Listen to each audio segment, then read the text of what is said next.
I started doing Red Bulls. Red Bulls? Okay.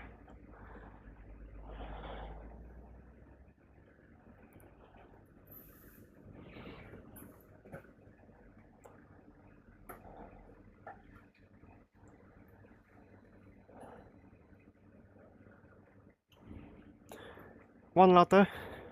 One latte. Yep.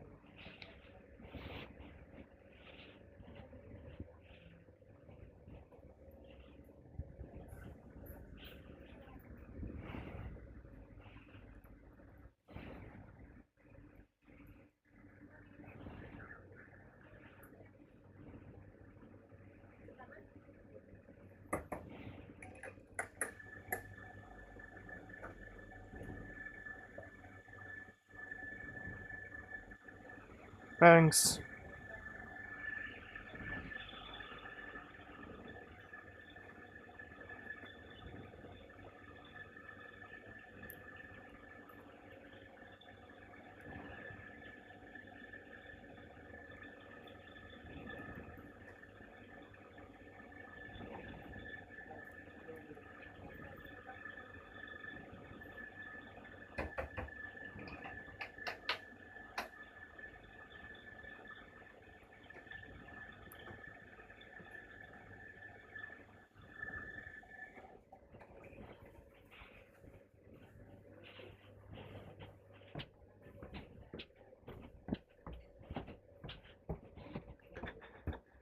Aj.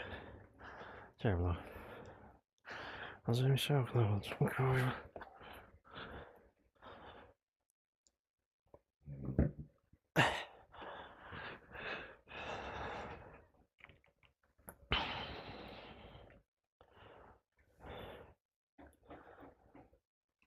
Dziękuję za pana, kurwa.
Hey everybody, welcome back to True North VR. Today we are checking out the KKCOB VR Q3U head strap for your MetaQuest 3 and 3S headsets. There's a lot to go through in this one. I'm excited about it. Make sure you subscribe now so you don't miss future review videos. Let's jump into this one. Alright, here we go. We got a lot going on here. We obviously have our head strap, which we are going to go through. Our user manual, very important information in there. Even though I'm going to go over everything here, I still encourage you to read through that. We have our P3 battery, 10,000 mAh. Hot swappable. It came with this little charging cable here as well. We have our forehead fan. Now this is a removable forehead fan. Very interesting. It's got a little power button on the front there. That's going to be used to activate it later. And then here, at first I didn't know exactly what this was going to be. This is our system to change it from a Halo type strap to an Elite style strap. That's obviously going to remove this big forehead piece. We will go through that here in a little bit as well. So in order to install this, we're just going to do the Halo type version first. We do need to take off the stock strap that we have on our Quest 3 or 3S. You might be able to do this with the interface on. If you can't, then we just need to grab it and wiggle it backwards, and it should come loose there. Then I always recommend removing the forehead strap next, making sure that you don't pull too tight on it, or too much I should say, because we don't want to break that little piece there. Just getting that free. On each side there's going to be this extra bit of plastic. Make sure you got a good amount of pressure on the back of the arm so you're not peeling the arm back, you're just peeling the strap back. Can do that on both sides. Then we are good to go. With this strap in particular, we can put the facial interface back on because we don't really need access to that little piece there anymore. And you can see that each of these little arms are the same type as what we just removed. They're not the friction sliding arms. These ones just go over top. So I'm going to, what I usually do with these is line up the back. You might need to put those down a bit though. There we go. Let's try that. We're going to line up the back here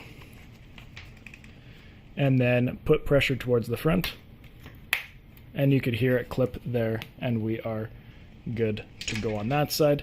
Let's do it now on this other side here. Again, line up the back, put pressure towards the front. That one slid right in. Let's make sure that's nice and secure.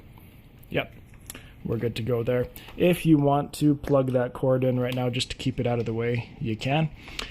Our battery itself just attaches onto the back. There we go. We actually got some percentage on that still. And if you want to put the fan on, I'm just making sure that the power button is facing up. It's just going to magnetically attach right onto there. And last, if you would like, there is the top strap here. That's just tucked in there. You can loop that around. I'm just going to set it there for now, and I can adjust that later. And there is our setup for the Halo type strap. Now if we want to convert this to our Elite style strap, the instructions are in there, but what you're going to want to do, I would recommend just loosening that out all the way. We have our little tools here. First step is to remove this pad via the Velcro. And what that's going to show here are the actual connection points there between there. Take the little screwdriver that it gives us. Make sure you don't lose those screws in there either. And we are going to just loosen and remove all 4 of those screws first.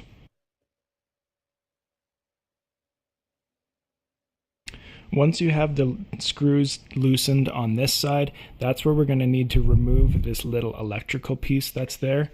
And in the user manual, I will just show you very briefly here. It shows a little picture there of us removing that, just pulling that out of its little socket there. Obviously you don't want to be too difficult on it, so I'm going to try and be as gentle as I can. There we go. It came right out there. You can see that's what it looks like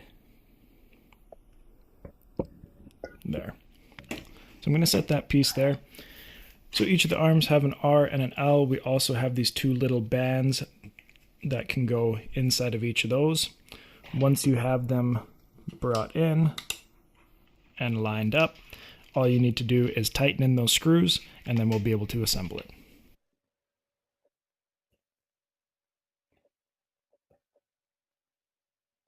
Okay, so there it is. Now I can grab my headset. We can line up those arms just like we did. These essential Meta Quest 3 life hacks and settings will transform your Quest 3 and 3S experience. One of them is even brand new and no one's talking about it, so I can guarantee even VR veterans don't know about all of them. Let's start with something simple but surprisingly useful. You can lock individual apps on the Quest. This will be super handy for parents, but good to know for everyone. Go to your app library, click the three dots and hit Lock App.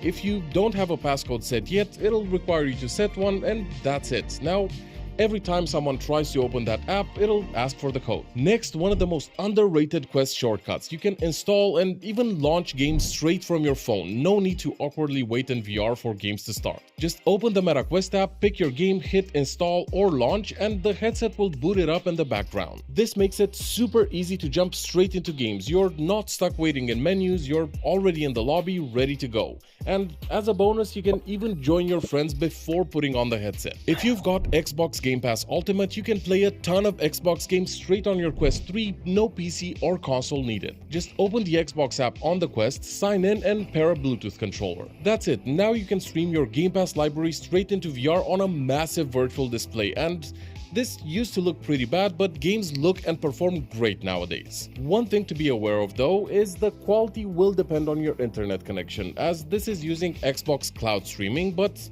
I've tried this on crappy hotel Wi-Fi and it still worked great. Watching movies on the Quest 3 is way better than it used to be, but the options can get confusing, so here's the short version of what actually works. For services like Disney+, Apple TV, and others that don't have a native Quest app, you've got two options. First is to just open the browser and go to the website directly. Secondly, you can sideload the Android version of these apps using SideQuest, and let me know in the comments if you'd like a thorough tutorial about this. You'll get 1080p resolution playback, and you can resize or curve the screen and blur your surrounding for that private cinema vibe. But to this day, I think the best full cinema experience is still big screen. It's free, it looks great, and you can even watch with your friends in shared virtual rooms. It's still technically in beta, but the social experience is great and there's always tons of 2D and 3D movies playing. For your own 2D and 3D movie files that you've 100% obtained legally, Skybox VR is my go-to. It plays almost any format, supports 3D films, and can stream files directly from your PC if you're low on headset storage. So yeah, whether you're streaming, downloading, or watching your own library, the Quest basically gives you a portable cinema once you know the right apps to use. This next one is free, really cool, and the sponsor of today's video, but it genuinely fits the list because it's one of the coolest free apps you can add to your Quest. Photon is basically like VR TikTok, but every video is in immersive 3D. You scroll through an infinite feed of high-quality 3D clips, like city shots, travel videos, drone footage, random what am I even looking at moments, and it all feels like you're inside the scenes instead of just watching them. But the killer feature is this: you can convert literally any 2D video into 3D and upload it through their mobile app or website. And the conversion quality is shockingly good. Like, why is this free good? A lot of people use it to just turn their own video clips into spatial clips. There's also an immersive lighting mode that fills your room with the colors and ambience of whatever video you're watching, which makes the whole thing feel way more cinematic. If you want a fun, zero-effort way to show off spatial video to friends or just kill time in VR, Photon's honestly one of the easiest wins on the Quest right now. It's completely free, so just go search for Photon on the Quest Store or check out the link in the description, and let's keep going because some of these will blow your mind. If you've ever wanted your desk setup to feel a little more Minority Report, Immersed is the app to try. It lets you pull your actual computer screens into VR, laptop or desktop, and place them anywhere around you. You can work with multiple monitors, resize them, shift them closer or further away, or even use them in a distraction-free virtual environment. And unlike some other PC to VR apps, Immersed is built for productivity with a low latency connection, multiple virtual display support, and even shared workspaces if you want to collaborate. And it works whether you're on Windows or Mac OS. Now this is a big one, and I have a full tutorial that I'll link up here as well. If you want your Quest 3 to look sharper and run smoother than Meta ever intended, Quest Games Optimizer is the tool people use to unlock that extra performance. QGO lets you tweak a bunch of hidden settings on a per game basis, things like render resolution, GPU and CPU levels, and refresh rate. The difference can be huge: cleaner textures, less shimmering, and overall smoother gameplay, and all of the pre-built profiles are hand-tested by the developer himself. It's not an official meta feature, so you'll need to install it outside of the store, but once it's set up, you can just pick up a game, choose one of the pre-made profiles, and the app handles all of the tuning automatically. Just keep in mind, higher settings will mean more battery drain, so if you do long sessions, focus on the resolution first. That's the upgrade you'll notice the most. Next up, I'm surprised to still hear a lot of people who don't know that you can request refunds for games on the MetaQuest store. If you buy a game and end up not liking it, you can request a refund within 14 days as long as you've played for less than 2 hours. No long forms, no explaining yourself. The easiest way is through the MetaQuest mobile app. Tap on the menu icon on the top left, click Purchase History, and then tap the 3 dots next to the game you want refunded. Now, Meta says you'll get the refund quicker if you want it as Quest Cash, but you can also choose to receive it on the original payment method. The Quest does a great job with multitasking, so you can have multiple windows of different apps open at the same time. Just open an app, grab the window, and drag it to either side. You can pin up to 3 2D apps at once, resize them, and place them wherever you want in your space. It's perfect for things like watching YouTube while browsing the store, or waiting for a game to update, or stuff like having Discord, a browser, and notes open, and even checking guides while you're in-game by pinning windows. And talking about pinning, after the latest MetaQuest software update, we finally have spatial anchoring. If you use certain apps all of the time, YouTube, Spotify, the browser, whatever, you can pin them in your room and they stay put no matter where you move. Open any 2D app and select Anchor. Now place it wherever you want and it'll stay there, and it'll still be there the next time you put on the headset. And yes, you can even do this with the Xbox app, so you can jump into your favorite games in seconds. Now this one's super basic, but a lot of new Quest users will watch this video in the next couple of months, so I had to include it. Just double tap the side of your headset and instantly switch to pass-through so you can see your real room. Double tap again and you're back in VR. Next, games casting. If you want other people to see what you're doing in VR, you can cast your gameplay to a PC, phone, or even a TV. You've got 2 easy options. First, directly from the headset, open Quick Controls, click Casting, and then choose your target device. And you can also do it from the MetaQuest mobile app. Just go to the last tab and click Cast up here. This will show you what the headset sees on your phone, but you can then now also cast your phone screen to a TV if you want. But you may just want to record your gameplay instead, and it's super easy on the Quest, but getting good-looking recordings takes one extra step. To start recording, just hold down the Meta button and press the trigger. But before you hit record, open the camera settings because the defaults are kinda crappy. Here you can adjust the resolution, aspect ratio, frame rate, and even add image stabilization. These settings make a huge difference, especially if you're sharing clips or making content. And if you want even higher quality recordings, you can push things further using QGO, Quest Games Optimizer from earlier. QGO lets you increase both the game's render resolution as well as the actual recording settings way beyond what Meta allows you to. Just remember, higher settings equals more battery drain, but your footage will look way better. Now, most of us don't have huge spaces for VR, so if your headset keeps triggering pass-through or boundary warnings too early or too late, fixing the boundary sensitivity can make your experience so much better. Now, go to your settings under Environment Setup and Boundary. Here, if you scroll down, you can set the boundary color and other settings, but also the sensitivity. Play around with this slider until you get it exactly how you like it. Another super quick one here, you can check your controller's battery level by just looking at it in VR. Each controller has a little battery icon right here that shows you exactly how much juice there's left until you need to change the batteries or charge it. This is a brand new feature and I've just discovered it, but it makes jumping into new games so much quicker and easier. It's called World Motion and is now a new section in the headset settings. I think it was built for Horizon Worlds, but I've discovered a neat little thing about it. It actually translates to other games as well. Basically, in this section, you can select your preferred locomotion settings, but these will become the defaults in your games as well. Which means those of you who hate teleport and snap movement like me, you can just set your smooth locomotion and rotation settings here once and be done forever. No more changing it in every game. This next one is tucked away under experimental features and it's for when you want to lie down and chill. Go to Settings, Experimental, and toggle Use Apps while lying down. What this does is it enables window rotation. Now, normally all windows will be parallel to the ground, but with this mode, you can be sitting on your side or whichever position and it'll make sure the windows are straight relative to you and not the ground. If you use your Quest on a plane, train, or anywhere with motion, turn on travel mode so your headset doesn't constantly freak out trying to track the environment. This used to be an experimental setting, but now you've got a shortcut right here in your quick controls. This stabilizes tracking in moving vehicles and keeps your view steady instead of just drifting or jittering. You can now use Spotify natively on the Quest and keep it playing in the background while you do other stuff in VR. Just install the Spotify app from the Quest Store, log into your account and start playing something. Now press the Meta button and launch another app or game and your music will keep playing in the background. You can quickly pause or skip tracks by reopening the Spotify window from your app bar, or pinning it somewhere in your space if you want quick controls while you play. It works great for workouts, chill games, or just replacing the in-game music with your own soundtrack. Now, if only Meta would ever release San Andreas VR. Finally, your Quest can play a ton of free browser-based VR games using WebXR, and most people never touch them.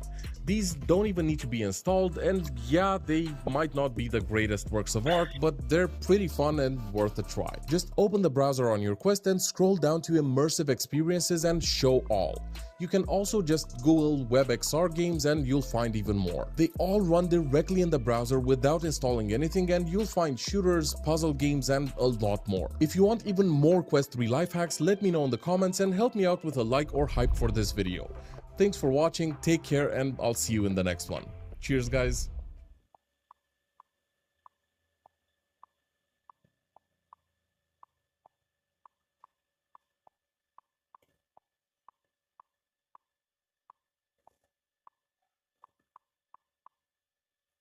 These are the 15 things that you should never do with your Meta Quest 3 or Quest 3S. And starting it off directly with one of the most known ones, which is to never put your headset in direct sunlight. Now, the reason for this is that the built-in lenses work just like a magnifying glass, meaning that when a sun ray hits it, it can cause some permanent burn marks on your screen. And sadly, this has already happened to quite a lot of users. So make sure to always store your Quest in something like a carrying case, or just cover the lenses with a simple insert. And the second mistake you want to avoid is breaking your facepad by removing it incorrectly. Because while it is really important to clean your headset and accessories regularly, a lot of people just try to quickly rip off their facepad and break it in the process. But since the official replacements can come with a pretty heavy price tag, you might want to be careful on how you do this. So next time when you're cleaning your headset, just pull it from the top with two hands instead of from the bottom, because this prevents the fragile mechanism from breaking that can happen very quickly, especially with the Meta Quest 3.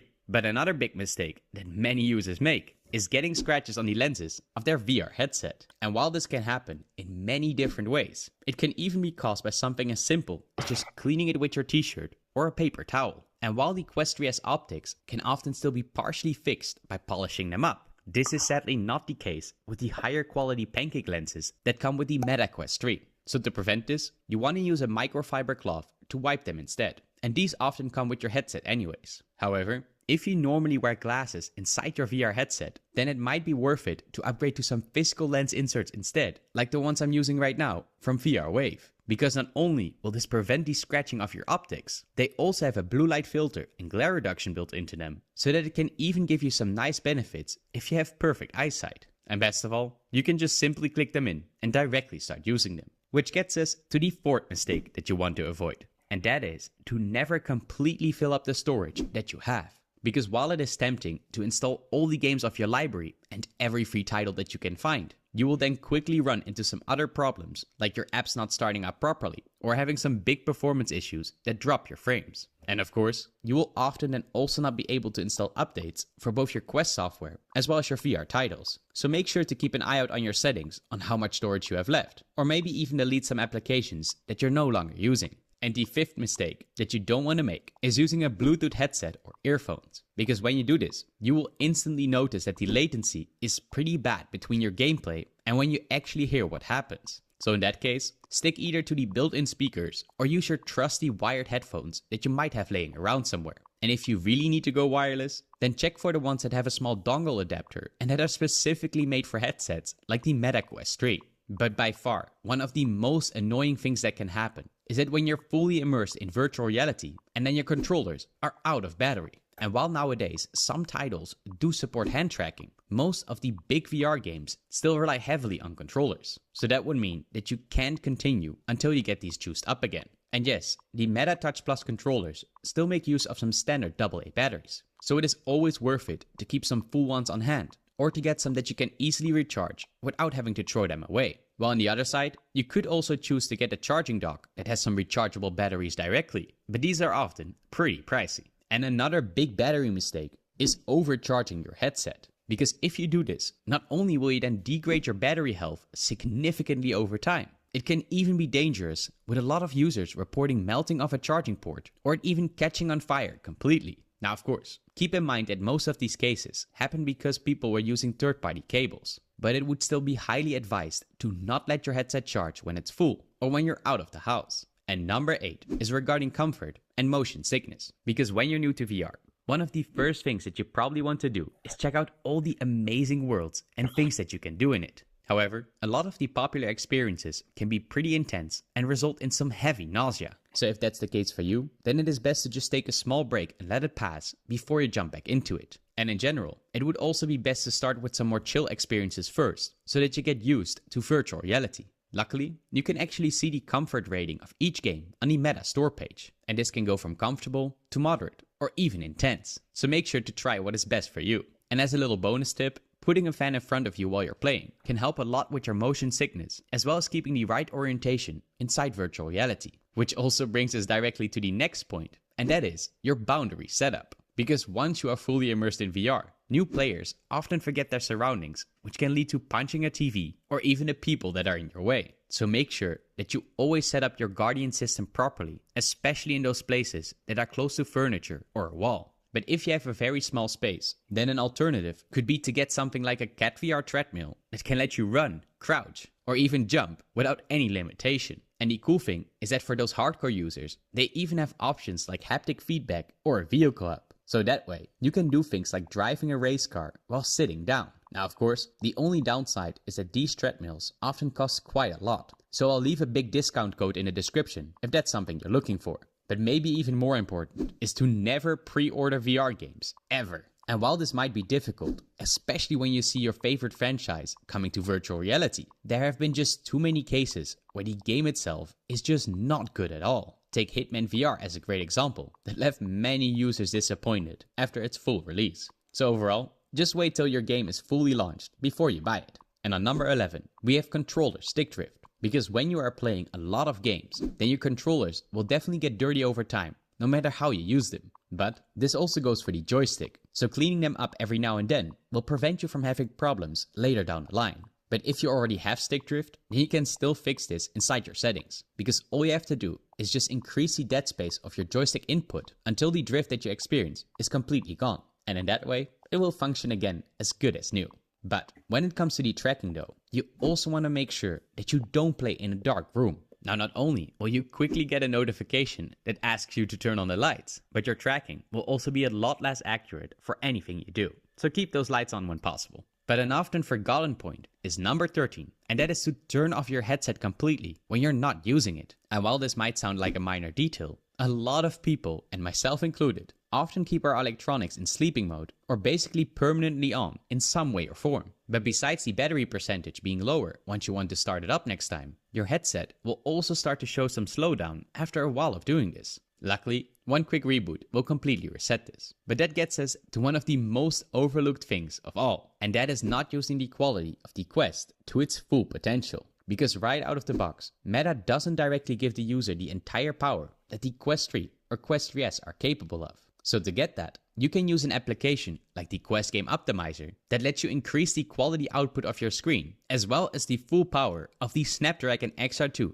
Generation 2 chip. However, setting this up is not that straightforward, so I'll leave a guide on how to do this in the description below. But maybe the most important of all is to unlock SideQuest, because this can give you access to a huge library of games that are just not available on the official Meta store page. And often, these are also completely free. And it isn't just games that you can find here, because you can even download some unique home environments for your start screen and much more. But if you want to know how to set this up for your Quest, then click on the video that you see on screen right now to make sure you don't miss out on that.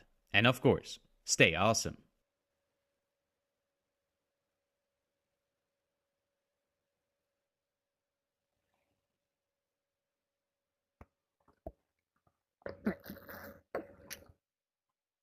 These are the 12 things that you should directly do with your Quest 3 headset to unlock its full potential. So let's dive right into it. Now to start it off, after putting on and booting up your headset for the first time, then you will directly be transported into your new home environment. And this is already where we can make a big change when it comes to the customization of things. Because while the default view will show you the Horizon Central Hub down below, you can simply change these up by pressing on the 3-stripe menu button on your left controller. And once you do this, you will see a new menu pop up that is showcasing all the different types for you to choose from. So all that is left to do is just click on the one that you like, and it will change the look to its different style in just a couple of seconds. Now, even with your preferred home environment set up, you might feel like your screen looks a bit blurry. Luckily though, there is an easy fix for this, and that is by changing your IPD. So to do this, you want to use the scroll wheel on the bottom of your headset and slowly move it from the left to the right until you find the proper sweet spot that will make the screen look nice and sharp. And secondly, don't forget to clean those optics regularly with a microfiber cloth as well.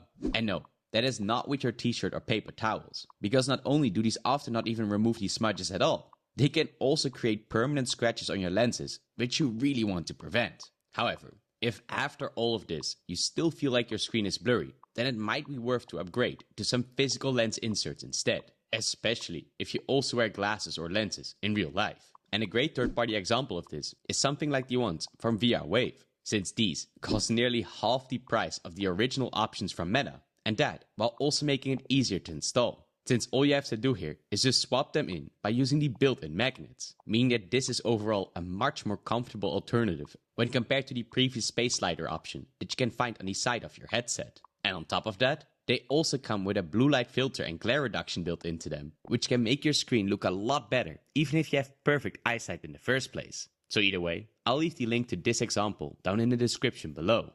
But with your screen now looking nice and crisp, we get to the next big change you can make, and that is regarding your boundary. Because when you are starting to walk around in virtual reality, then you will quickly start to notice this blue grid, which is warning you for your walls and furniture. However, this one often shows up pretty quickly, even while you are still far away from the object itself. But we can quickly fix this. So to do this, go into your settings and look for the environment setup. And here, click on the top boundary option and scroll all the way down until you see the room scale boundary sensitivity. But all that is left to do is just put the slider from the middle or right all the way to the left. And with that, you will still see the previously mentioned blue grid when you get too close to the border, but it will show up a lot later, giving you some extra space to play with. And if you want, you can also change up the color of the grid in here for some extra personalization. But for an even bigger change, we have to get to the next one, and that is the interface itself. Because your Quest 3 right out of the box will have the standard dark mode turned on while using the so-called basic Horizon UI. However, there are some alternative options out there that can change your overall experience quite drastically. For example, in the experimental section of your settings, you can use the option named Enable Navigator. And once you manage to turn this on, after restarting your headset once, then you will see a completely overhauled UI that kind of resembles the looks of something like the Apple Vision Pro much more closely. But if you prefer the more old school style, then you can also change up things from this one specifically.